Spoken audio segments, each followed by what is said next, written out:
Empezamos la conexión para el lanzamiento de Tiempos de Colapso de Raúl Sivecki. Vamos a esperar un ratito que se conecten las personas para que podamos estar en muchas pantallas al mismo tiempo. Así es que en un par de minutos vamos a empezar el lanzamiento.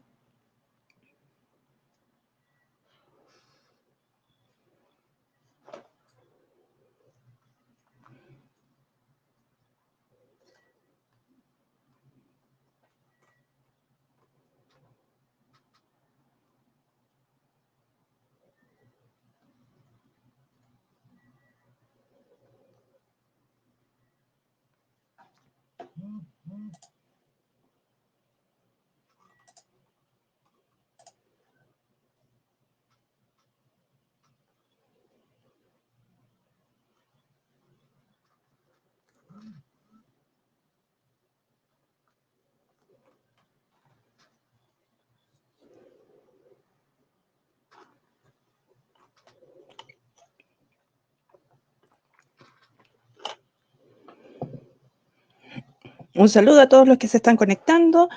En unos minutos más va a empezar el lanzamiento. Estamos esperando que más gente se conecte.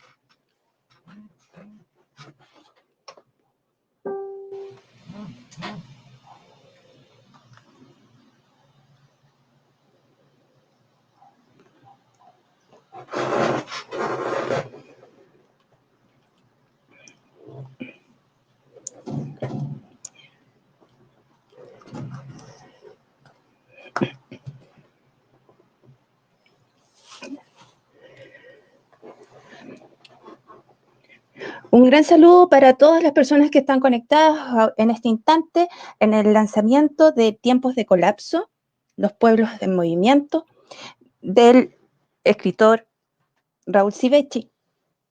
Les queríamos dar un saludo desde aquí, Santiago de Chile, y desde México, y desde Uruguay, en que estamos aquí en una transmisión en vivo de una edición mancomunada entre Ediciones Bajo Tierra y Editorial Quimantú. Están con nosotros en este rato Raúl Sivecki, autor del libro, Andrea Quevedo, de la editorial Ediciones Bajo Tierra, está Mario Sobarzo, de Editorial Quimantú, y yo, Siugen Tian, de Editorial Quimantú.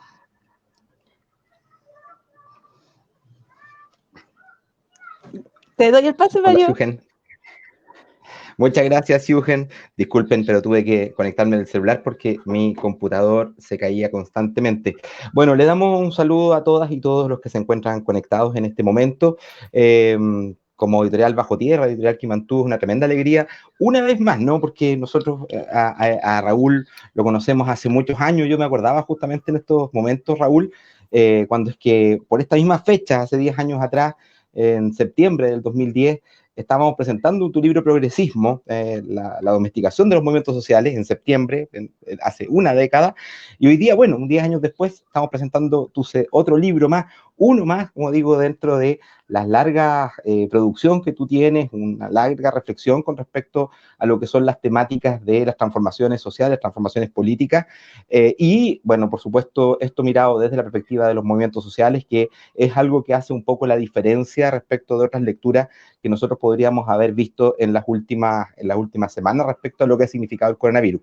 El libro que, bueno, vamos a presentar hoy día es un libro que corresponde justamente a tus últimos trabajos, tus últimas lecturas, interpretaciones, diálogos con autores respecto de la temática de lo que ha sido justamente la pandemia del coronavirus. Tú empezaste a escribir en forma bastante temprana, analizando lo que significaba el coronavirus. Bueno, y eso es un poco lo que aparece reflejado en este texto.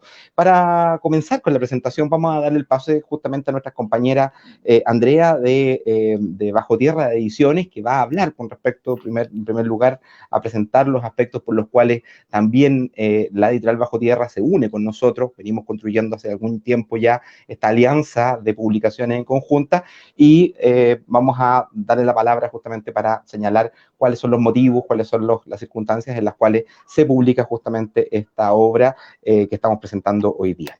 Adelante, Andrea. Bueno, hola, ¿qué tal? Buenas tardes. Antes que nada, a todos quienes nos escuchan, pues desde Chile, desde México y desde los demás países, desde donde seguramente nos escuchan. Y bueno, a nombre de de todas las compañeras de Bajo Tierra, queríamos agradecerle primeramente a Raúl por su inmenso apoyo y amistad que siempre nos ha brindado, y ahora por la oportunidad de poder participar en un proyecto de la mano de Kimantú, que es una editorial hermana, ¿no? Con quien hemos estado vinculándonos y bueno, esperando también que sea la primera de varias colaboraciones y que podamos seguir cultivando esta bonita relación de trabajo conjunto y alegrías. Y bueno, un poco a todas nos complace, a todas de Bajo Tierra Ediciones, pues nos complace mucho poder publicar este libro, que es un conjunto de, como en el prólogo que los compañeros y compañeras de Kimantú escribieron para su edición, dicen, es un conjunto de puertas o de ventanas que nos muestran mundos, ¿no? Y que esos mundos de pronto, como en la primera parte del libro, nos pueden hacer sentir quizás insignificantes, ¿no? Por la dimensión que tiene la mirada geopolítica, ¿no?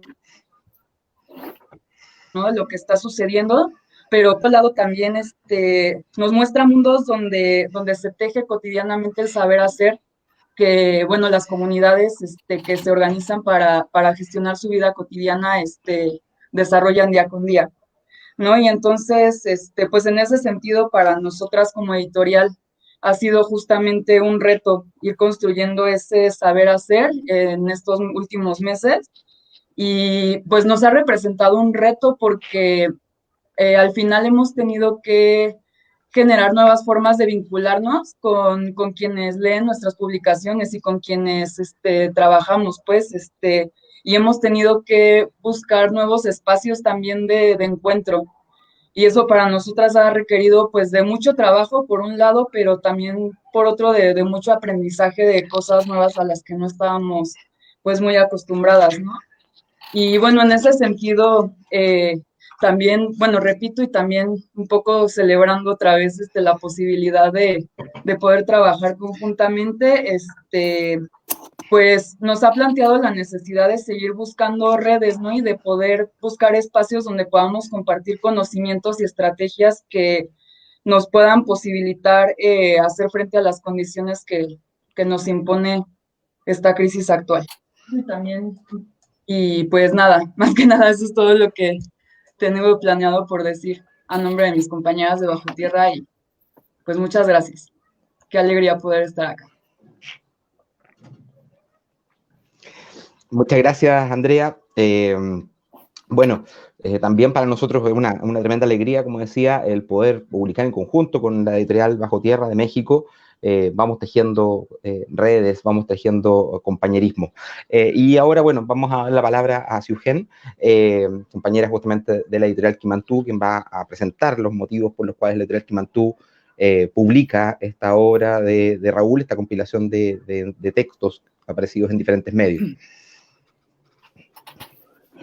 Hola a todos, a todas. Un gran abrazo. Estoy muy emocionada porque podemos conectarnos en distintos lugares del planeta, que es lo bueno de esta pandemia, que nos permitió vincularnos, aunque sea de forma virtual. Era impensable tener a dos compas, una de Uruguay y de México, en un lanzamiento de la Kimantú. Así es que muchas gracias por lo que significa.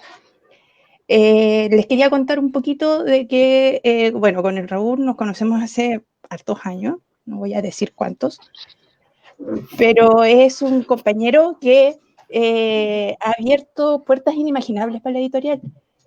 Nos ha permitido tener sus libros, que ya es un gran regalo, pero también nos ha vinculado con otros compañeros y compañeras que nos han permitido abrir la mirada y que esta editorial tenga textos profundos para poder ver Latinoamérica en estos nuevos momentos que se están pasando.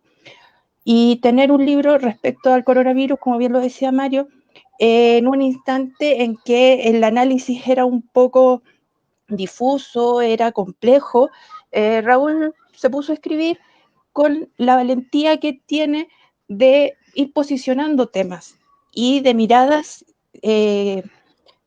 que van en la segunda línea, pues lo que va por debajo, lo que habitualmente no estamos acostumbrados de ver, especialmente en un mundo en donde los medios de comunicación nos entregan visiones muy simplistas. El hacer este libro en forma mancomunada es un esfuerzo editorial, son dos editoriales hermanas, nos unen igual hartos años, en que nos hemos ido conociendo y construyendo juntas, proyectos editoriales autogestionados, que tienen que ver con dar voz a espacios, lugares que en el gran mundo sistémico capitalista no es muy difícil darla. Editorial que mantuvo ya 20 años publicando libros y tratando de posicionar temas para la movilización social, para aquellos grupos, colectivos, formas y modos que se están organizando para que dar alternativas a un sistema que es muy depredador. Y los libros de Raúl, como el gran catálogo que pueda tener Bajo Tierra Ediciones y Editorial Quimantú, son herramientas para eso. Editorial Quimantú considera que el trabajo que hace es para hacer herramientas, libros o libros herramientas que puedan servir, no son bienes de consumo. Por lo tanto, es un orgullo tener hoy esta versión de Tiempos de Colapso, que para Editorial Quimantú va a salir primero en una edición digital y en la medida en que podamos va a salir en una edición en papel.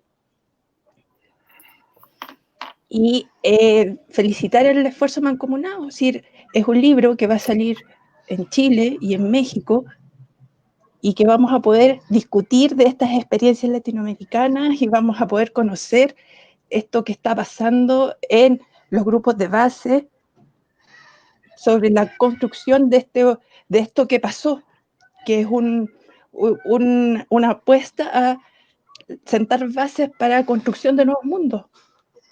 Como decimos habitualmente en la Quimantú, en donde quepan muchos mundos. Ya sabemos que esa frase no es nuestra, pero que la respaldamos absolutamente. Y lo que significa para nosotros el trabajo autogestionado. Estos no son simples libros, son cosas que se están haciendo desde la base, sin fondos monetarios, con muchas ganas, con una energía especial y que esperamos nos respalden. Y nada, pues tienen que comprarlo.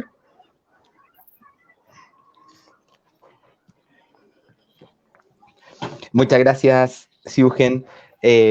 Bueno, vamos a hacer dos cosas ahora, Raúl.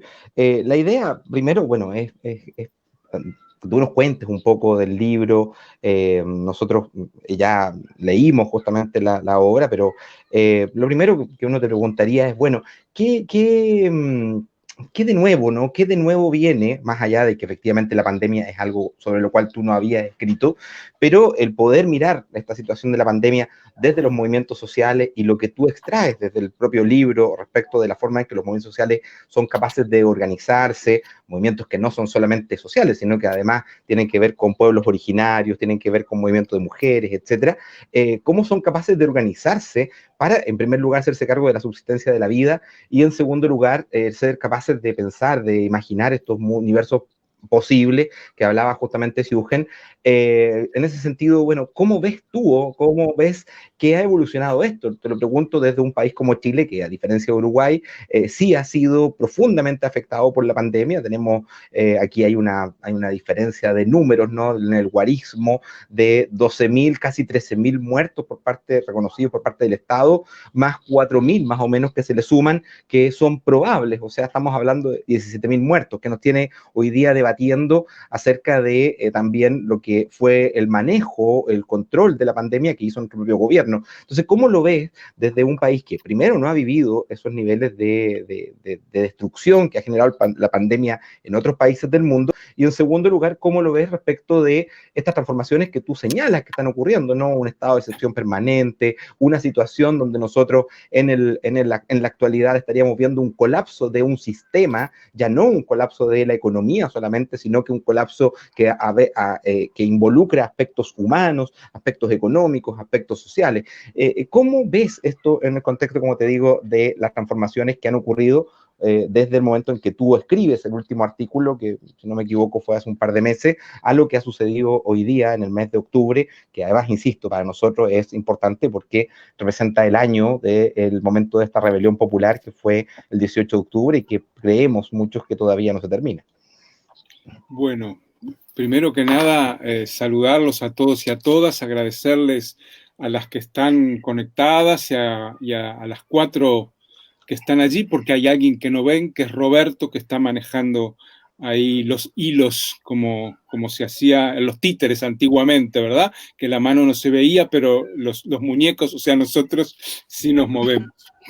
Primero que nada, antes de llegar a responderte, Mario, la enorme alegría que 2 editoriales, compañeras y amigas, estén colaborando en editar libros. Creo que este es el primero, pero no importa si no fuera el primero, si fuera el 10º, porque son compañeras y compañeros de corazón, ahí en Bajo Tierra, en México. Andrea, que es la que está conectada, Gisela, una gran compañera y amiga uruguaya también que vive hace mucho en México, Laura, bueno, y otras gente que están vinculadas a la editorial, ¿verdad? Una editorial que desde hace ya más de 10 años, 15 o más, publicamos y que son compañeros, compañeras. Y Quimantú, donde está Siugen, donde está Lucía Paz, donde está Mario Ramos, donde está Mario Sobarzo y un montón de gente más alrededor que son bien linda gente, compañeras y compañeros también de corazón. Luego quiero saludar a 2 o 3 personas que se conectaron, a Richard de Bio Bio, de Boca Sur, un gran compañero de allá del sur, que lo conocí en su casa con su mamá, a quien le envío todos los saludos, todo el corazón, abrazos de corazón. A Hernán Ubiña, que saluda desde Buenos Aires, otro gran compañero, militante, pensador, activista, ¿verdad? Un gran compa, Hernán, otro abrazo. Y a la gente de la Escuelita Popular, que también mandó un saludo. Yo quisiera destacar algunas cosas que planteo en el libro, algunas experiencias, porque están en Chile y están en México, ¿no? De México recogí la experiencia de Cherán, una ciudad purépecha de 25 o 30 mil habitantes, autogestionada, y la comunidad habitacional Acapatzingo, miles de personas viviendo de otra manera en un monstruo como la Ciudad de México. Y también experiencias de asambleas territoriales de Chile, como la de Villa Olímpica, con las que tuve varios contactos, con las asambleas territoriales de Valparaíso, con las redes feministas que armaron, y me parece que eso es bien, bueno, La Revuelta, también tuvimos una entrevista, las compañeras y los compañeros de Temuco que han ocupado tierras en estos tiempos, la comunidad de historia mapuche, que también trajimos algunas de esas experiencias. Y a mí me pareció, Mario, que había necesidad de contar cosas porque en este lío de la pandemia, no solo que los grandes medios no cuentan, sino que yo creo que muchos compañeros inquietos, militantes, tú seguramente sabes que hay asambleas territoriales funcionando en Chile, que hay redes de abastecimiento en Santiago, en Valparaíso, que hay redes feministas de abastecimiento que le compran directamente a productores. Pero yo me pregunto, fuera de Chile, en Buenos Aires, en Lima, en Montevideo, ¿cuánta gente sabe eso? ¿Verdad? Lo mismo podría decir de la experiencia de Cherán, o la experiencia, Cherán es una ciudad del norte de México que tomaron la ciudad, expulsaron a los talamontes, a los depredadores, y se autogestiona y están autogestionando el control de la pandemia. Entonces, en Chile, ¿quién conoce eso? Entonces, me parecía importante, así como con las editoriales, con algunas experiencias hacer estos puentes. Vos me preguntabas qué experiencia yo creo que hay que conocer. Bueno, yo tengo, como ustedes saben, el zapatismo en el corazón, pero en esta pandemia me impresionó enormemente la experiencia de los compañeros del Cauca, de las mujeres y los varones del Cauca colombiano, el Consejo Regional Indígena del Cauca, el proceso de liberación de la Madre Tierra, que decidieron una minga hacia adentro, ¿verdad? Eso me parece fascinante como concepto y como realidad. 7.000 guardias indígenas controlando la entrada y salida del territorio NASA, 200.000 habitantes, haciendo ferias de trueque en su interior, truequeando cultivos de tierras altas, papas, cultivos fríos con frutas y cultivos de tierras bajas, y haciendo trueque de corazón, no 1 kilo por 1 kilo, no equivalencias, haciendo trueque de lo que cada quien necesita. Y ahí con una enorme participación de mujeres, que son el corazón de esto, y de jóvenes, y de mujeres jóvenes.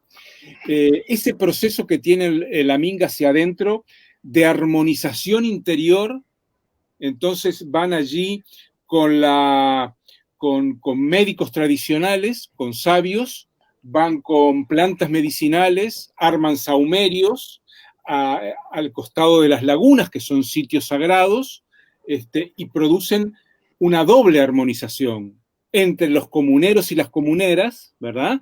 Y entre las comunidades. Entonces, esa doble cuestión material y espiritual, ¿verdad? Diversificar los cultivos porque tenemos que autoabastecernos, enviar alimentos a las ciudades sin ponerles precio, vuelven en forma de trueque productos sanitarios que las comunidades no producen. Entonces, dije, me rompió la cabeza la minga hacia adentro, ¿no? Por esa doble dimensión material y espiritual. Y para no alargarla, yo creo que desde que terminé de escribir los textos que vienen ahí, que seguí escribiendo otros, de mayo para aquí, o sea, 3 meses más, junio, julio, agosto, bueno, estamos 4 meses más, bueno, lo que veo es una intensificación tremenda de la represión en todas partes, en México, en Colombia, 56 masacres en lo que va de año, en Argentina, gatillo fácil. Veo una creciente deslegitimación de los gobiernos, más allá de lo que se pueda pensar, ya que hay gente de Argentina, de Alberto Fernández, que evidentemente al lado de Macri es muchísimo menos malo o mejor, por decirlo de alguna manera, pero está muy deslegitimado, tiene grandes problemas para acotar los efectos de la pandemia. Entonces hay una creciente deslegitimación de los estados-nación. Y la policía, las Fuerzas Armadas, que aparecen como las puntas de lanza de estos estados, ¿verdad? Y los paramilitares allí donde los hay. Entonces, esto me parece muy preocupante, pero también veo que los pueblos siguen haciendo cosas, ¿verdad? Que la Unión de Trabajadores de la Tierra de Argentina sigue trabajando, que en Chile recuperan las calles, cosa que parecía impensable hace unos meses, ¿verdad? A raíz del 11 de septiembre, una masividad. Y voy a hacer un pequeño publicidad, ¿no? El Mario Ramos me mandó las fotos del 11 de septiembre, ahí en el Estadio Nacional, y me sorprendió un 11 de septiembre festivo. Siempre era la guerra, bueno, que no digo que esté mal, ¿no? Las caras serias, ¿no? Contra los pacos y eso. Festivo, carnavalesco, irónico, con el poder, como suele ser, juvenil y femenino. Entonces, me sorprendieron, por lo menos las fotos que me mandaron del 11 de septiembre en Chile, quiere decir que hay tendencias a que se sigue la lucha, pero cambiando, pero no repitiendo lo mismo de siempre.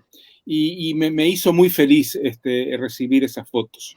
Y por otro lado, veo que en todas partes los pueblos siguen. Ahora comenzó una minga el lunes pasado en el Cauca, que ya no es una minga hacia adentro, sino una movilización para reclamar al gobierno ciertas cosas que no voy a detallar ahora. O sea, hay actividad, hay movilización. Aquí en Uruguay hay bastante.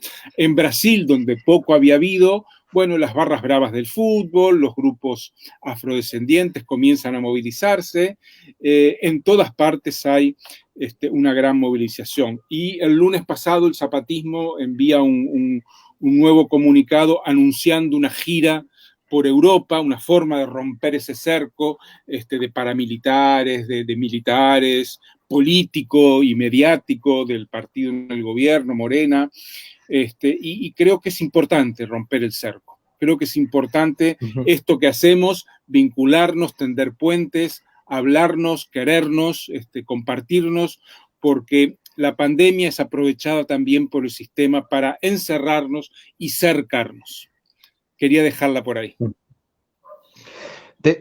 Te llevo a otra cosa que también resulta muy interesante dentro del libro. Bueno, por una parte, tú señalas en algún momento que hay una reconfiguración geopolítica, ¿no?, con el producto de la pandemia, que ha llevado por una parte, al conflicto China-Estados Unidos, como uno de los grandes ejes, pero también respecto de esta crisis sistémica de la que tú hablas, que podría llegar a durar unas buenas décadas, ¿no? Y tú dices que lo que se evidencia es mucho dolor, mucho sufrimiento, mucha muerte, y que en realidad incluso pones el ejemplo de lo que fue la peste negra en Europa, o de lo que fue la peste, ¿cómo se llama?, de la gripe española en 1918, que siempre son eventos que coinciden con estos procesos de transformaciones o de cambios epocales. ¿Qué podemos decir desde los movimientos sociales latinoamericanos? ¿Cómo podemos construir? ¿Cómo podemos, ya tú adelantas, no algo, mirarnos hacia adentro, construirnos, apoyarnos, encontrarnos, etcétera? Pero ¿cómo nos situamos en este contexto geopolítico? Porque estamos hablando de cuestiones donde es que los imperialismos renacen en gloria y majestad, donde los estados se reposicionan con mucha fuerza, como tú dices, el rol de las Fuerzas Armadas, que pasan a ser punta de lanza del ejercicio del poder, y que tienen controles. Nosotros hoy día en Chile estamos viviendo toques de queda. No sé si ustedes en Uruguay tuvieron toques de queda. Nosotros llevamos casi 6 meses de toques de queda en forma ininterrumpida, y eso parecía una cuestión que hasta hace poco tiempo atrás nos recordaba solo la dictadura. ¿Cómo ves en ese contexto el reposicionamiento del Estado, la crisis sistémica de la que tú hablas, que implicaría un cambio de época, un cambio de transformación epocal, y por otra parte el conflicto geopolítico entre China y Estados Unidos, y cómo se complica en este sentido el rol de los países latinoamericanos, ¿no? Mucha cosa, ¿no? Quería recordar Sí. que creo que pueden enviar preguntas la gente, ¿no? Por el chat, sí, o hacerlas no sé de qué manera, pero tú las recoges, ¿no, Mario? Las preguntas. Me parece que va a tener que recogerlas Siugen, porque yo no las veo con el celular. Ah, no bien, porque estás con el celular. Bien, entonces, bien. Sí, estoy con el celular, entonces no alcanzo a ver. Así que si tú puedes, Siugen, te agradezco, bien, por favor, que puedas informarme. Voy con las 3 aspectos que me preguntas. Yo creo que a nivel geopolítico lo que hay es una aceleración de los tiempos, ¿verdad? Hoy en día Asia, y dentro de Asia China, pero el conjunto de Asia está saliendo con un crecimiento económico, con con un control importante de la pandemia, mientras que Occidente está en caída libre, ¿no? Con una segunda ola en Alemania, en Francia, en España, que es más grave que la primera. O sea, contraste, ¿verdad? Este es el tiempo de Asia, y eso se ha acelerado.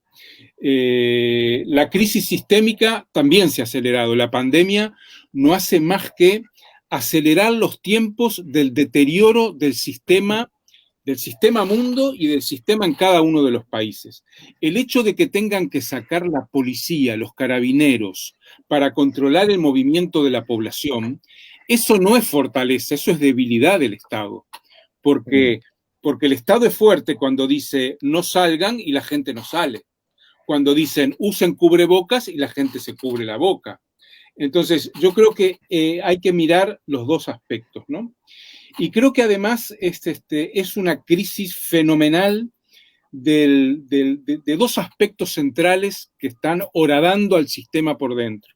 Uno es el patriarcado.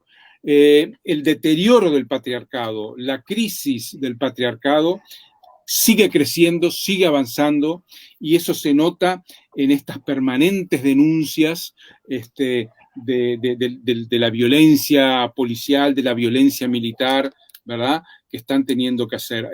En Chile la actividad directa de los paramilitares, es en Chile, pero en México es escandalosa. Que tiren a un niño, actitud colonial, patriarcal, al río Mapocho, y además lo nieguen hasta que aparecen los videos, me parece que es de un cinismo y de una brutalidad que tiene pocos precedentes, ¿no? Pero además, fíjense la crisis de estos elementos de control, ¿no? Porque hay gente que filma al niño que tiran, ¿verdad? O sea, no hay gente que se asusta, hay gente que filma. Ojalá hubiera habido el 11 de septiembre del 73 todas esas camaritas filmando, ¿verdad? Y no teníamos esa posibilidad y la gente no podía hacerlo. Entonces, hay respuestas a cada violencia, a cada violación. Yo creo que los tiempos se están acelerando, los tiempos se están haciendo más extremos. Por supuesto que eso hace que la violencia del sistema sea mayor. Y no solo la violencia, el cinismo del sistema. Cuando Bolsonaro dice, va a morir mucha gente, y bueno, lo lamento, es una brutalidad, ¿no? Porque no son los hijos de él los que mueren, ¿no? Cuando el sistema mira para otro lado, cuando hay represión, o sea, México es el país de los feminicidios, ¿no? Y las mujeres se manifiestan, las reprimen, y encima las culpabilizan de manifestarse. O sea, ¿dónde estamos, no? O sea, se legitima la violencia contra las mujeres, los feminicidios. Entonces, por parte del poder, ¿no? Entonces, vemos que pese a todo lo que ha pasado en esto, pues ya llevamos 7 meses en esta situación, con todo lo que ha pasado en estos 7 meses, no han podido liquidar a los movimientos. Los pueblos originarios están ahí. Uno puede decir, en Gualmapu hay mucha represión, pero ustedes en Chile y yo aquí y todos los que escuchan sabemos que al pueblo mapuche no lo van a derrotar, ¿verdad? El pueblo mapuche está ahí, podrá dar un paso atrás, 2, 3, pero está ahí y no va a desaparecer. Y lo que sucedió en torno a la huelga de hambre del Machi Celestino es un ejemplo de solidaridad, de cohesión, más allá de cómo terminó. No quiero comentar eso. Pero me parece que aquí hay un ejemplo de los pueblos que es bien importante, de las mujeres, que es bien importante, de los jóvenes, que es bien importante, cuando estamos con todo en contra, porque hay que tener en cuenta eso. La militarización de la vida cotidiana es brutal. Y sin embargo, todos los actores colectivos siguen y no han retrocedido. Por eso cuando tú decías, Mario, que la revuelta de Chile no terminó, claro que no terminó. No es la Plaza Italia, pero eso es lo de menos. Son decenas y cientos de asambleas. Ahí en la Villa Olímpica deben seguir con la olla común. El otro día me mandaron de 500 ollas comunes en Chile. Hay hasta un manual de ollas comunes. Bueno, no sé si es bueno que haya un manual, pero está ahí, ¿no? Claro, porque a veces cuando se manualizan las cosas se complejizan, ¿no? Pero estamos hablando de una multiplicidad de organizaciones de base en toda América Latina. Y para terminar esta parte quisiera reflexionar una cosa que me vino de Perú. Gente que había migrado a la ciudad que está retornando a sus pueblos en el campo. Eso es una maravilla. Eso es una respuesta estratégica de los sectores populares, de los pueblos, a esta situación. Porque sabemos que las ciudades, Lima tiene 10 millones, Bogotá 10 millones, Ciudad de México nada más que 23, ¿no? Santiago, pobrecita, tiene 5 o 6 millones, pero sabemos que hay el hecho urbano es insostenible, es un cáncer que pesa sobre la tierra. Si, Eugen, ¿tenemos alguna pregunta que podamos hacer? Sí, hay un par de preguntas en el chat. Recordar que en la caja de comentarios es el chat de la transmisión en vivo, así es que pueden ahí poner sus preguntas y nosotros las vamos a estar haciendo aquí a todos los presentes. Desde la Villa Olímpica, voy a leerlo porque está como largo. Aquí en Chile estamos a puertas de un plebiscito que es y no es lo que demandamos con una fuerza tremenda en octubre pasado. Desde las organizaciones territoriales, la idea de asamblea constituyente estaba presente en muchos lados y la respuesta del orden fue un plebiscito pactado que tiene un sabor al plebiscito que la dictadura pactó para transitar hacia una democracia amordazada. Es una disyuntiva compleja. ¿Qué impresiones nos pueden compartir Andrea y Raúl sobre esta contingencia? ¿Cómo se ve el proceso chileno desde donde ustedes están? Andrea. Sí, pues quizás un pequeño comentario, pues de como bien dice Raúl, acá sabemos que la revuelta chilena no ha terminado, ¿no? Y eso que vemos con mucha solidaridad a quienes se siguen organizando aún a pesar de las condiciones y pues eso, o sea que acá tenemos la certeza de que es un proceso que no está.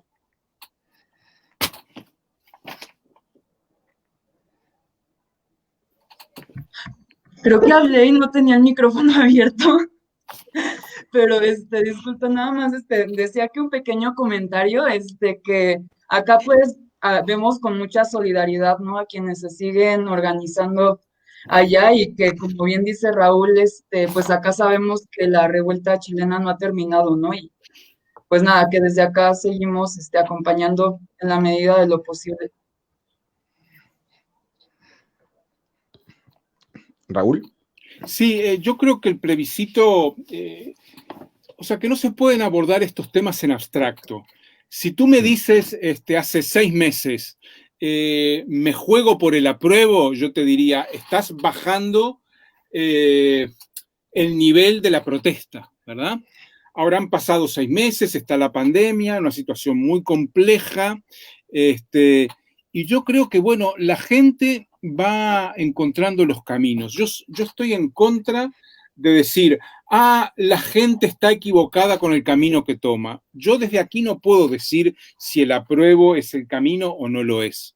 Puedo decir algunas cosas muy generales, pero cuando la gente toma un camino, no puedo decir, cuando la gente toma el camino de ir a Plaza Italia y manifestarse, está en lo correcto, pero cuando va y hace otra cosa, no, ¿quién soy yo para decir eso? Entonces creo que es una situación muy compleja, creo que no hay un camino ya trazado para decir esto es lo que hay que hacer, y creo que hay que respetar las decisiones colectivas de los pueblos. Entonces yo lo que veo es que el Estado chileno se ha no fortalecido, blindado, porque cuando hacen este cambio de gabinete y nombran a este ministro nuevo del Interior, Pérez, creo que es de apellido, Pérez, un hombre que viene de la UDI, que viene de la dictadura, ¿verdad? Del pinochetista. Entonces, yo no digo nada, yo solo puedo decir, bueno, el Estado se ha blindado. Entonces, no es que sea más fuerte, se ha blindado. Y ante eso, bueno, no sé cuál es el camino. Ahora, la gente lo está encontrando y confío en que lo seguirá encontrando en el futuro, ¿no? Ahora, un Estado blindado es síntoma siempre de debilidad, dices tú. Yo creo que es síntoma de debilidad en una situación concreta de pueblo movilizado como en Chile, ¿no? Eso es lo que pienso. Porque tú no puedes mantener el Estado blindado eternamente, ¿verdad? Tú no puedes mantener el Estado blindado y además tener legitimidad. Acá lo que yo sí me atrevo a decir es que buena parte de la izquierda chilena no está a la altura, no está a la altura de las circunstancias. Marcela pregunta que no puede creer que si no sé si el camino correcto es el apruebo. Yo no vivo en Chile, Marcela. Yo digo desde lejos, hoy yo no sé cuál es el camino correcto en Chile. No puedo decir cuál es, porque sería un atrevimiento de mi parte decirle a la gente en Chile, en Perú, en España, lo que tienen que hacer es esto. Yo veo lo que hace la gente, lo respeto, no opino, y me limito a decir, bueno, si creen que ese es el camino, muy bien. Antes creyeron que el camino era ir a Plaza Italia, y yo no les dije, no, miren, Plaza Italia no, hay que ir a la plaza tal. No, está muy bien. Y yo estuve en Santiago en noviembre, diciembre, y acompañé las marchas a Plaza Italia. No me atreví a decir que estaba mal. Y Topo Rebelde dice, ¿a qué se refieren cuando se habla de colapso? Yo hablo del colapso del sistema mundo, yo hablo del colapso del sistema hegemónico, llámale capitalismo, llámale, o sea, el sistema que nos domina, y diría más, la civilización moderna, occidental, capitalista, patriarcal, está en una situación de colapso, en dos sentidos. Uno, que no puede seguir funcionando como funciona, y segundo, que no le está dando a la población del mundo satisfacción a sus deseos y a sus necesidades mínimas, que es una salud en condiciones.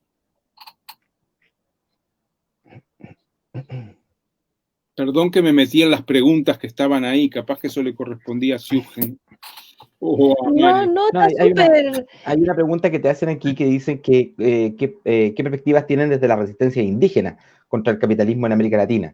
Algo que tú has abordado muchas veces y que, bueno, en este contexto, por supuesto, tiene un significado distinto. Tú lo desarrollas harto en el libro, ¿no? Pones varios ejemplos.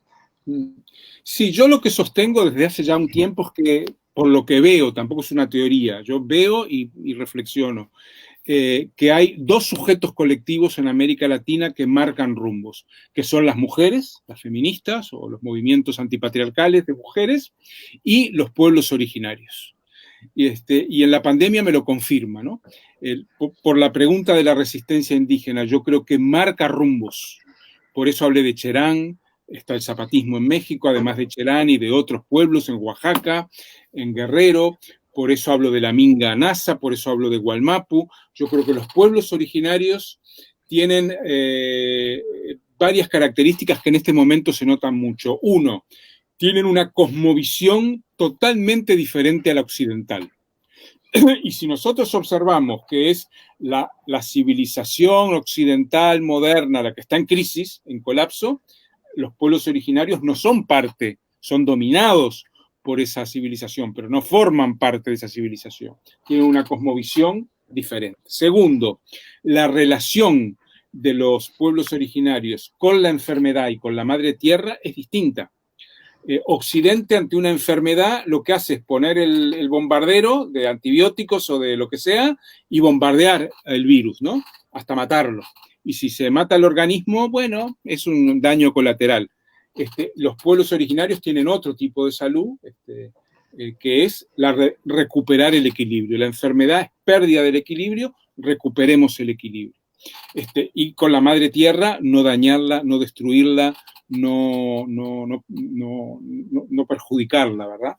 Entonces yo creo que los pueblos originarios tienen esa forma de vida que algunos le llaman buen vivir o vivir bien, que son la única alternativa seria y profunda que yo conozco hoy a la crisis sistémica.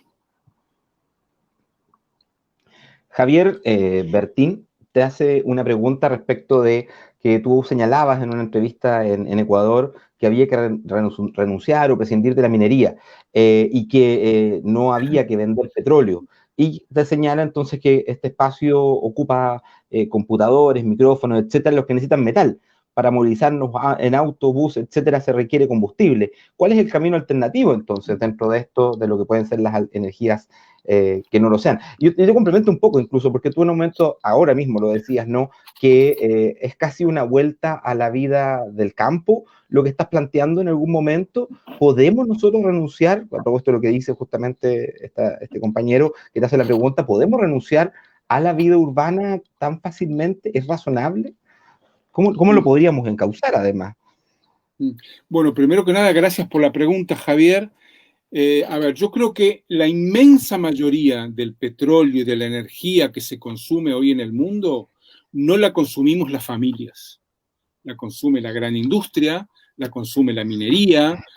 Sacar mineral de los lugares donde está es muy caro. Extraer petróleo también es muy caro porque cada vez está en lugares más difíciles, etcétera, etcétera.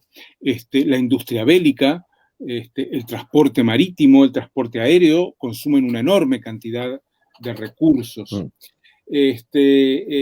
Yo creo que podemos cambiar de rumbo. Evidentemente, capaz que tenemos que tener, en vez de una computadora cada uno, volver a la computadora colectiva, como antes había televisiones colectivos. Cuando yo era pequeño, en mi barrio, en cada manzana había 2 o 3 teléfonos y nos los íbamos prestando y una televisión cada no sé cuántos metros. Entonces necesitamos tener 3 televisores en casa, cada uno un celular, cada uno una computadora o 2. Entonces me parece que es una situación que ante un colapso del tamaño que tenemos, es un tema que tenemos que reflexionar. Tanto en México como en Chile falta agua. No falta gasolina, ¿verdad? No faltan computadores, falta agua. Hay comunidades, en Ciudad de México hay barrios enteros que tienen que llevar todos los días la cisterna de agua. En Chile también hay municipios, ustedes lo saben, que no tienen agua. Entonces, cuando estamos empezando a tener carencias de agua, que es lo más vital que podemos tener, es porque algo serio está pasando. Yo no estoy pensando en hoy dejar las ciudades. Yo vivo en una ciudad, me gustaría, pienso, a raíz de la pandemia, en salir de la ciudad, pero nosotros debemos que pensar en 20, 50 años para adelante, aunque no lo vivamos, por una cuestión de responsabilidad con los que vienen detrás. Y esta forma de vida que tenemos no es sustentable. Entonces, buscamos alternativas. Yo creo que la minería, la extracción de petróleo, tienen que racionalizarse de una manera tremenda. El consumo de petróleo y de minerales ha crecido de forma exponencial. El consumo humano, el consumismo nuestro ha crecido también de una forma exponencial, y nosotros tenemos que reflexionar si lo que queremos es eso. Si queremos tener 10 pares de zapatos, una computadora cada uno en casa, cada uno o 2 celulares, si necesitamos eso realmente. Y si pensamos que lo necesitamos, tenemos que asumir que no toda la humanidad va a poder tenerlo, como no todo habitante del planeta puede tener un coche, ¿verdad? Si cada persona tiene un coche, Santiago y Ciudad de México, que ya tienen un aire muy contaminado, terminarían de colapsar, ¿verdad? Yo sé que los que están aquí no tienen coche, sé que Mario anda en bicicleta o se mueve en transporte público y así, y los demás. Entonces me parece que es un momento bueno para reflexionar, no lo que haga el sistema, lo que voy a hacer yo de cara al futuro. Tenemos una pregunta de Laura Alvarado, de México, que te dice, bueno, gracias, bueno, te agradece por el cariño y por la posibilidad del diálogo, y quería preguntar qué opinas sobre los intentos de policía de proximidad, que acá también nosotros lo hemos visto, no en la misma forma quizá, pero que es esto del vecino que controla a su vecino, que controla a su vecina, en que anda con tapaboca, en que si pone a veces mucho ruido, o lo que puede ser la forma de que los niños jueguen en la casa, etc. Ustedes, como han tenido menos situaciones de cuarentena, menos encierro, probablemente no hayan vivido tanto eso, pero ¿cómo lo ves respecto de esta especie de, también interesante la pregunta, de política, de policía, ¿no? Que se ha ido configurando en el propio vecino, que se empieza a convertir en alguien que le observa la vida a las demás personas? Policías de balcón le llaman en España, ¿no? Me parece tremendo. Uh-huh. O sea, me parece que está bien la preocupación de ese vecino por la salud, me parece que está bien que ese vecino esté atento a sus otros vecinos, pero me parece que culpar, que criminalizar, que discriminar por ese motivo es un desastre. O sea, asumir el papel de policía es un desastre. Si tú ves gente que está haciendo cosas que no son adecuadas, pues bajas y hablas con él, no le pones a gritar desde el balcón o desde fuera, asesino, no sé qué, o cualquier cosa. Yo creo que de lo que se trata no es de tener muchos policías, aunque sean vecinos, sino de volver a tejer el vínculo social, de volver a vincularnos y colectiva, o sea, donde hay comunidad, ustedes lo saben de sobra, donde hay vínculo comunitario, la policía se disuelve porque todos somos policía, de alguna manera, ¿verdad? Si todos somos policías, si todos somos Estado, la policía es superflua, ¿verdad? Solo tiene sentido si hay unos que son y otros que no. Entonces yo creo que la actitud discriminatoria, la actitud del insulto, de desmerecer al otro, de denigrarlo, me parece muy peligrosa porque creo que nos coloca en la puerta de un régimen, de una actitud muy autoritaria. Uh-huh. Tenemos otra pregunta, Raúl. En la nueva normalidad lanzada por la pandemia, ¿cómo piensas que será la solidaridad entre los pueblos, los movimientos y la resistencia a nivel global? ¿Qué lectura le das a la propuesta del Ejército Zapatista de recorrer los 5 continentes en estas circunstancias? Bueno, yo creo que los pueblos, lamentablemente, no tenemos costumbre de vínculos más o menos permanentes. Estos que han hecho, que están haciendo ustedes ahora, Quimantú y Bajo Tierra, es un puente. Yo creo que son necesarios muchos puentes para poder ir más allá. La clase dominante los tiene. Creo que era Javier el que preguntaba, ¿no? La clase dominante los tiene sus medios de comunicación, sus institutos, sus formas de coaccionarse y de intercambiar experiencias. Nosotros también las necesitamos. Y me parece que la iniciativa del EZLN es bien importante porque capaz que son el único movimiento que está en condiciones de ir y recorrer el mundo, ¿verdad? Porque tiene legitimidad, porque tiene amigos en todas partes, porque tiene posibilidades de hacerlo. Yo creo que ese es un modelo, quizá los kurdos también, ¿verdad? El movimiento kurdo se ha movido por muchos países del mundo, otros movimientos lo han hecho, pero menos. Ese modelo, esa actitud, esa política de ir tejiendo vínculos en el movimiento, me parece más fecunda en este momento, sobre todo, que convocar un foro social latinoamericano, ponele, ahí, en Santiago, ¿no? Y que vengan todos aquí, porque eso es poco realista hoy y porque los que terminan yendo son los que tienen medios para ir, ¿verdad? Me parece que eso de salir y recorrer, dialogar, escuchar, ¿qué es lo que han hecho en México, verdad? Lo han hecho varias giras en México de los últimos 20 años. La otra campaña fue la más notable, la Marcha del Color de la Tierra, que se cumplen 20 años el año que viene. Han sido varias iniciativas que han sido recorrer la geografía, encontrándose a veces con grupos muy pequeños, escuchando, viendo qué piensan. Y ustedes saben que cuando vas a Gualmapu y te sientas a escuchar a las mujeres mapuche simplemente haciendo un ritual, ya ves el mundo de otra manera, ¿no? Entonces yo creo que eso es bien importante. Tenemos acá saludos y cariños. Quería preguntarte, Raúl, ¿qué opinión te merecen los, no veo bien, los pactos ecosociales que se presentan como alternativa? Sí, pactos ecosociales que se presentan como alternativa al colapso. Muchas gracias por la conversación.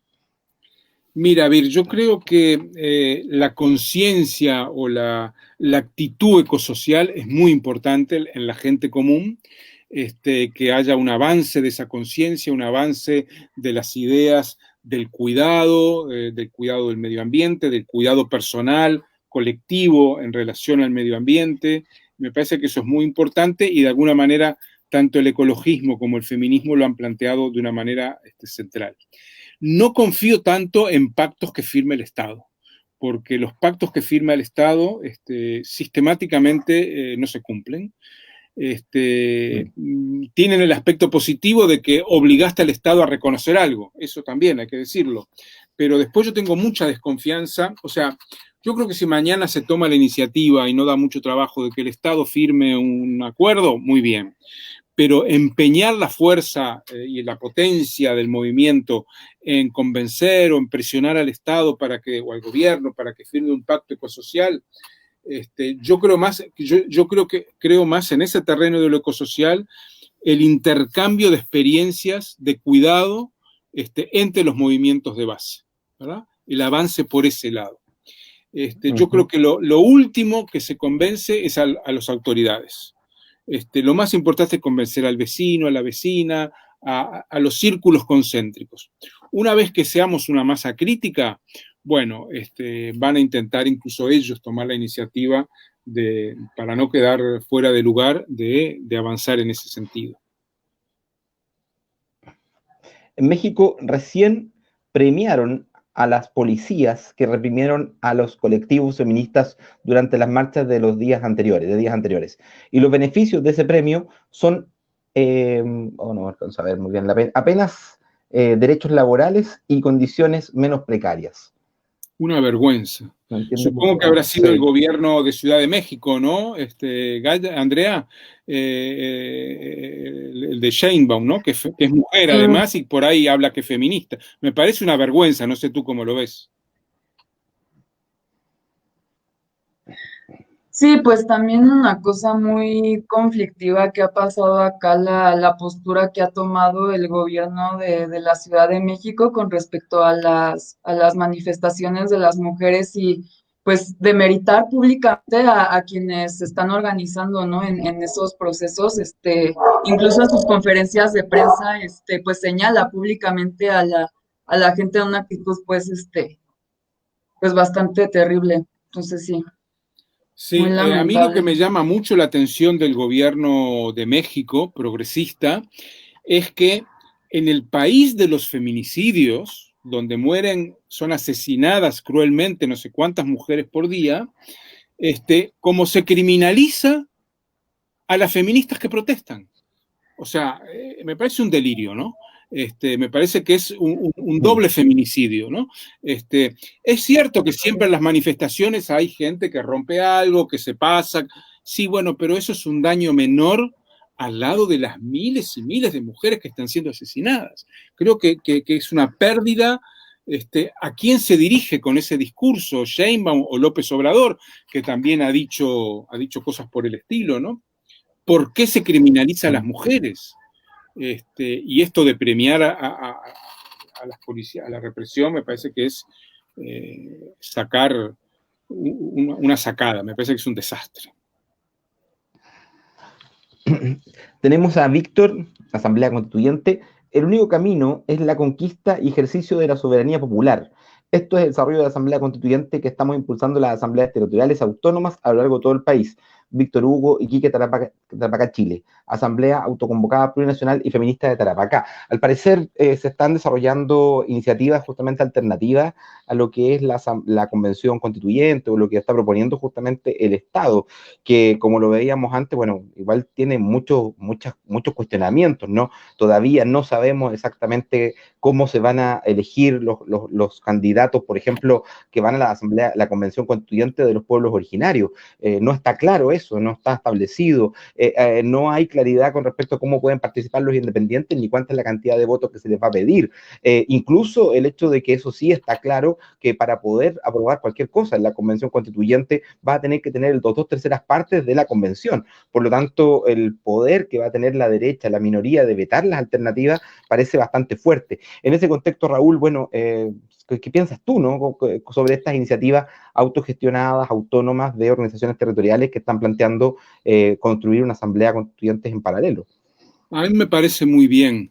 Me parece que es un camino inevitable y necesario tener asambleas autogestionadas, territoriales, en vistas de una asamblea constituyente popular. Después, si el Estado la reconoce o no, es otra cosa.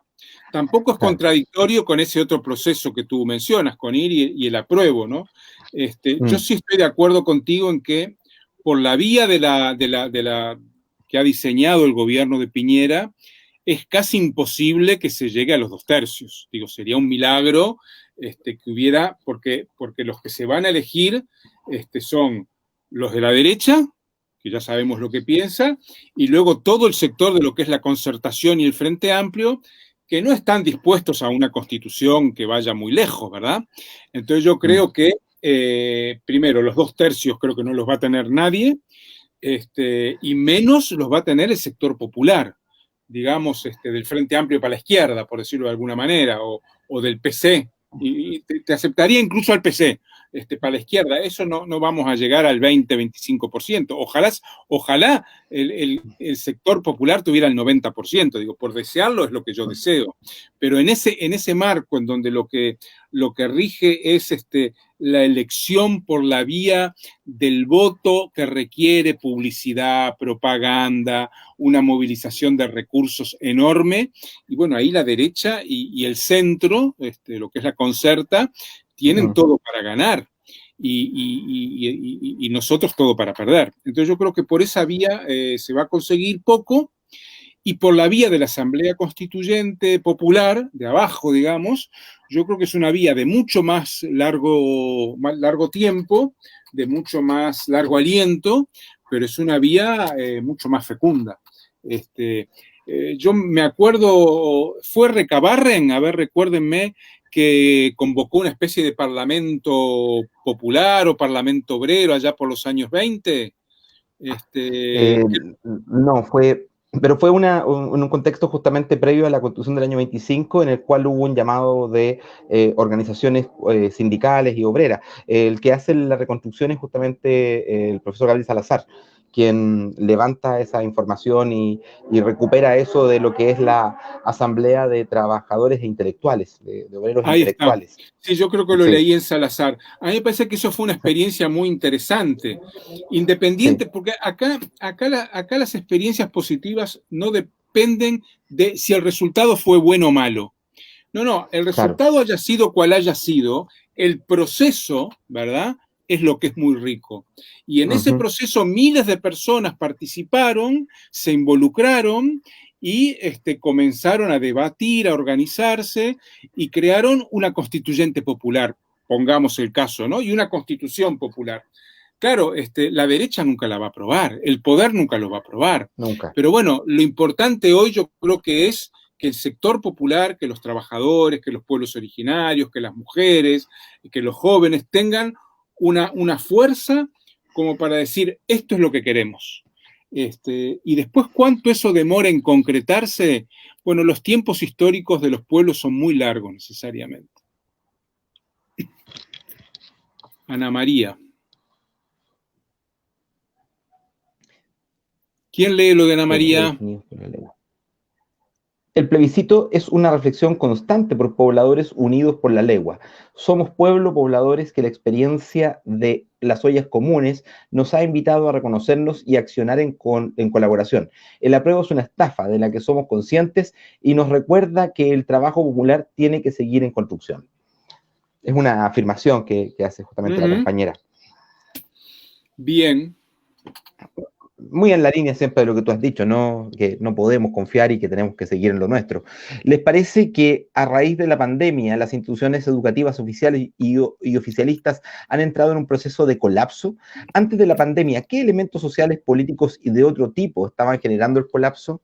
Interesante pregunta, especialmente pensando en que es posible que bastantes profesores estén en este momento conectados y que es uno de los grupos humanos, ¿no?, que ha tenido que vivir la contradicción de lo que significa la experiencia de esta reingeniería social, ¿no?, que tú hablas en el libro y que una de sus puntas de lanza, uno de los lugares donde ocurre es en el ámbito de la educación, en el ámbito del conocimiento. Parece que hubiera un colapso del sistema educativo como tal. Por ejemplo, en Europa hubo que cerrar los años académicos, no se pudo poner nota porque es imposible evaluar cuando los chicos no han estado, las chicas, los chicos no han estado en contacto con sus profesores en forma presencial. ¿Cómo ves? Igual es interesante esto de qué está ocurriendo también con la educación, cómo lo observas, ¿no? Yo entiendo que ustedes no han tenido casi suspensión de clases en Uruguay, ¿no? Tuvimos varios meses, pero mira qué curioso, mientras estuvieron suspendidas las clases y todo era por Zoom, por internet, los estudiantes de los colegios privados tenían 6, 7 horas de clase diarias. ¿Por qué? Porque el estudiante de colegio privado tiene una computadora cada niño en la casa y una buena conexión de internet, ¿verdad? Y el colegio también tiene capacidad para hacer llegar a los docentes, hacerlos trabajar en esa dirección. Los estudiantes de colegio público ha sido muy diverso. Yo, aquí vive una vecina que me dice, en mi casa no hay computadora y lo único que tenemos es los niños, mi celular para hacer la tarea. ¿Cómo hace un niño la tarea en un celular? Y muchos otros que no han podido conectarse porque tienen una internet de muy baja calidad. ¿Qué niño de sector popular en La Legua, en La Victoria, en Acapatzingo, en Ciudad de México, qué niño tiene una computadora cada uno en su casa? ¿Verdad? Eso es un lujo de las clases medias. En los sectores populares, como mucho, hay una computadora para toda la casa. Y si la usa un niño, no la usa otro, o no la usa el padre o la madre, y además hay varios niños, no son un niño o dos niños, son 6, 7 niños a veces. Entonces, lo que ya venía sucediendo, Mario, o sea, un deterioro de la educación pública, como la de la salud pública, ¿verdad? Una educación a 2 velocidades, para las clases medias y altas y otra para los sectores populares, eso yo creo que se ha visto de forma transparente en la pandemia, ¿no? cada día es peor. Y la educación de los sectores populares está librada de la mano del mercado, está librada al azar. Si vives en un lugar que hay buena conexión, bien, y si no, fuiste, ¿no? Entonces yo creo que eso es un problema gravísimo y el sistema no tiene la menor respuesta a ese problema. El sistema no le interesa nada. Dice Roberto que todavía quedan preguntas. Sí, Ignacio Andrés pregunta, hemos visto cómo la pandemia ha consolidado una mediocracia en donde los medios hegemónicos entregan información parcial, tendenciosa, lo cual no es nada nuevo, pero también cómo las redes sociales se inundan de un anticomunismo sin comunismo en toda Latinoamérica. ¿Qué piensa Raúl y Andrea al respecto? Saludos y gracias por el espacio. Andrea. Sí, estoy tratando de pensar la pregunta, pero no, creo que no entiendo muy bien el trasfondo como pero no sé, me hace pensar a lo mejor quizás pues en esto ¿cómo era? ¿El anticomunismo sin comunismo? Pienso quizás a lo mejor acá en México que fue... Nada, que pienso que me hace pensar de alguna forma quizás bueno, la reacción que ha habido por un lado, no sé, pensando en la reacción que ha habido pues de ciertos grupos de derecha acá con la llegada del gobierno de López Obrador progresista, quizás, o sea, como que puedo pensar en eso, pero no tengo muy clara la pregunta, no sé si Raúl quisiera quizás, o sea, como desarrollarla un poco más y ya yo participo a partir de eso. No sé, yo lo que creo es que está centrada en el tema de los medios de comunicación, ¿verdad? La pregunta. Sí, yo creo. Y yo creo que los medios de comunicación son otra parte del colapso. Yo creo que hoy la gente, por lo menos con la que yo me relaciono, se vincula más con redes sociales, se informa más por redes o por medios de comunicación, por el caso de Chile, El Ciudadano u otros que se comunican de otra manera, Mapu Express en el caso de Chile, de Wallmapu. O sea, yo creo que hay un vaciamiento de los grandes medios de comunicación que no dicen nada nuevo ni nada diferente. Repiten como loros.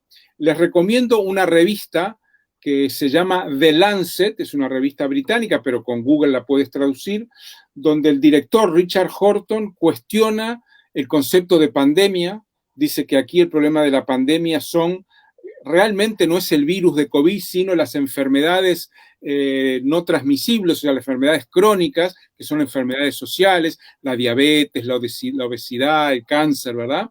Que afectan sobre todo a los sectores populares, donde cuestiona al cuerpo médico, que están peleados entre sí, además los médicos, y no consiguen dar una mirada común de la pandemia.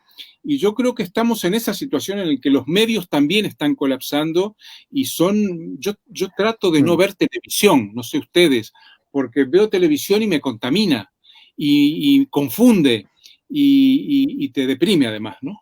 Yo creo que ver televisión es parte del problema. No sé si tú querías agregar algo, Andrea. Yo coincido contigo, también hace mucho tiempo que no veo. Muchas gracias por el espacio. Quería consultar respecto a cuáles de las principales tensiones y perspectivas en la disputa geopolítica actual y cómo afectan los caminos que se tejen desde los pueblos en nuestra América. Una pregunta sobre tu primera parte del libro, ¿no? Sobre la parte de la geopolítica, las transformaciones que están ocurriendo a nivel global. Yo lo que creo es que la principal tensión geopolítica hoy, hay varias mezcladas, es Occidente-Oriente, es muy clara, Estados Unidos-China, se superpone a esa, y ahí aparecen una serie de potencias intermedias. Hoy Turquía juega un papel desestabilizador muy fuerte en el mundo, y Irán es una potencia en crecimiento también, con una Unión Europea dispersa, en crisis, que no sabe lo que hacer, y en lo que nos atañe con una América Latina profundamente dividida, que ya no tiene una voz en el mundo, ni está totalmente atomizada, y es dramático para los latinoamericanos que nuestra América Latina esté tan fragmentada y tan dividida. Yo creo que estamos caminando hacia una ruptura del sistema mundo y a la aparición de poderes y de realidades regionales. Yo creo que Estados Unidos va a seguir siendo potente en Centroamérica, México y el Caribe. China va a consolidar su zona de influencia en torno a ella. Rusia también, con grandes dificultades, sobre todo por el lado de Eurasia y de Europa del Este. Y el resto del mundo va a buscar sus caminos. Estamos en un momento muy complejo para poder identificar tendencias geopolíticas de largo plazo. Yo lo que adivino a ver es una multiplicidad de crisis que no logran. Ahora hay una crisis entre Reino Unido y la Unión Europea. Un tratado entre la Unión Europea y el Mercosur que venía años discutiéndose, de golpe se cae. Se cae porque el señor Bolsonaro deja que se incendie la Amazonía, por mil razones se cae. Pero lo cierto es que el sistema mundo está sometido a una enorme cantidad de contradicciones que no es capaz de solventar ni siquiera de ver cómo se pueden resolver negociadamente.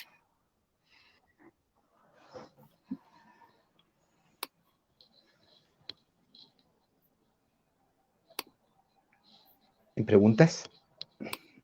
Creo que había otra por ahí. Georgius. Es un comentario de Georgius RCK. En Chile, profundizar y expandir el poder comunal sin duda es el camino fundamental para muchos de nosotros, aprovechando mediante la educación popular o autoeducación para la deliberación constituyente como una conquista pese a las trampas oligárquicas. Pero lo fundamental es la proyección autónoma de la revuelta en los territorios hacia su propia soberanía. Muy lindamente formulado. Hay algunos comentarios más, dicen aquí, ¿no? Javier Bertín. ¿Quién lo lee? La construcción por abajo de los territorios, el poder popular, son lo fundamental a largo plazo, pero ello no niega acompañar a las grandes mayorías populares que van a ir a votar. No hay que hacer contraposiciones entre cosas que no necesariamente tienen por qué estar contrapuestas. Yo estoy de acuerdo que a largo plazo la construcción de asambleas, de poder popular en los territorios es fundamental, y votar no es contradictorio con eso. Diego, leo yo. No, esta ya la respondiste.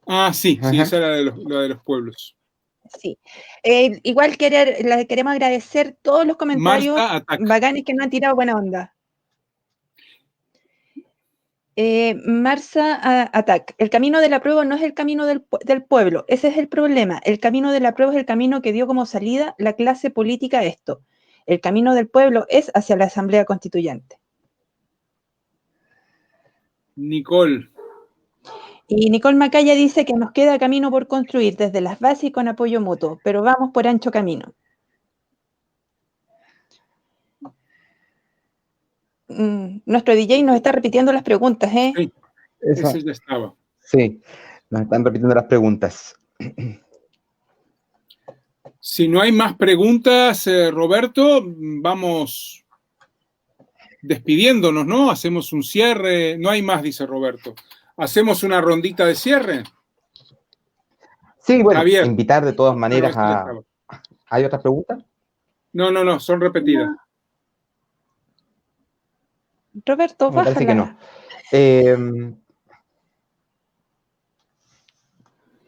Mario. Ya. Yo creo que nos corresponde dar una ronda de término. Ya llevamos 1 hora y cuarto en lanzamiento. Ha estado muy interesante la conversa. Dar las gracias a todos quienes participaron, a los que nos mandaron comentarios y nos mandaron muy buenas energías. Muchas gracias. Y no se olviden, en Santiago, en Chile, el libro va a estar disponible solo en formato digital por lo menos durante este mes. Lo vamos a sacar en papel apenas podamos reunir una cantidad de dinerillo. Por lo que estamos, Editorial Quimantú está haciendo una venta en verde del PDF digital y pueden dirigirse al fanpage de Editorial Quimantú, donde están todas las instrucciones para poder obtenerlo. Dar las gracias a todos los que están aquí presentes y que el camino, claro, es ancho, es pedregoso, pero suena muy entretenido hacerlos todos juntos. Nos vemos en otra oportunidad.